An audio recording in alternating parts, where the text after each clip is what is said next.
Te pregunto, ¿sin turistas es posible hablar de turismo?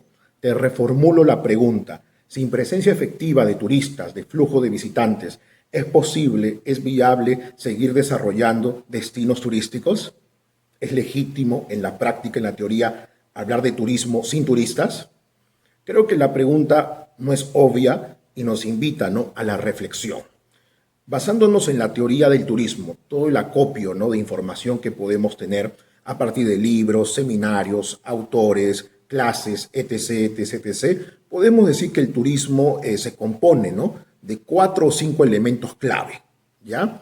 Primero, el desplazamiento. Es una condición para que haya realmente turismo, ¿no? Aunque hoy se habla de turismo virtual, sin embargo, todos en consenso sabemos que para que acontezca turismo tiene que haber gente que se desplace de su entorno habitual a un entorno diferente. ¿Ok?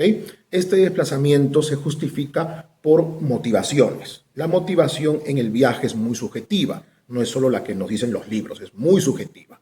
¿Ok? Pero eso justifica, moviliza a la gente hacia un punto diferente al habitual. También tenemos la estancia como un componente clave, que según la teoría del turismo tiene que ser más de un día y menos de un año. ¿Okay? Sin embargo, también cabe acá cuestionarse si los programas de full day realmente hacen viable turismo o más bien excursionismo. Otro punto importante es el consumo de servicios, que es básicamente pues, la fuente de ingresos económicos que propicia el turismo.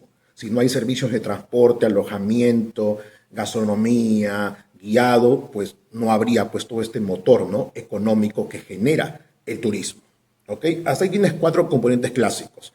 También otras fuentes, otros autores, Editorial Trillas, por ejemplo, manuales también de España, Francia, y autores independientes nos indican que es conveniente para entender el turismo incorporar, ¿no es cierto?, el tema del territorio, ¿no?, como un espacio dinámico donde hay fuerzas sociales, ecológicas y económicas que condicionan el hacer del turismo.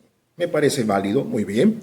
Y arropando todo esto, estos 5 componentes, está la institucionalidad, que son básicamente las entidades públicas, privadas o académicas que van a dirigir, van a gestionar, van a intervenir en la dirección del turismo, ya sea a nivel local, regional o nacional. ¿Ya? Entonces tenemos ahí 4 o 5 componentes clave que dan lugar al turismo. Si se cumplen los 5 a la vez, podríamos hablar con propiedad teórica sobre turismo. Sin embargo, ¿qué sucede? Y acá vuelvo a la primera pregunta, cuando pese a todos estos esfuerzos de institucionalidad, con un territorio planificado y ordenado, donde básicamente tenemos servicios bien dispuestos a través de planta turística e infraestructura por parte de los niveles de gobierno? Si tenemos todo esto, ¿ya podemos hablar propiamente de turismo? Eso justifica nuestro afán desarrollista, los esfuerzos de inventario, planificación y más. Yo creo que allí pesa una mirada de oferta, ¿no?, que es muy hegemónica entre nosotros, seamos gestores públicos, estudiantes, profesionales, consultores. Porque si lo vemos desde la demanda, desde el público, habría que aceptar con toda frialdad, y es lo que falta a veces, que si no hay turistas en ese lugar planificado, ordenado, inventariado, desarrollado, si no hay turistas, no se puede hablar pues, propiamente de turismo. ¿Okay? Y más bien habría muchos riesgos.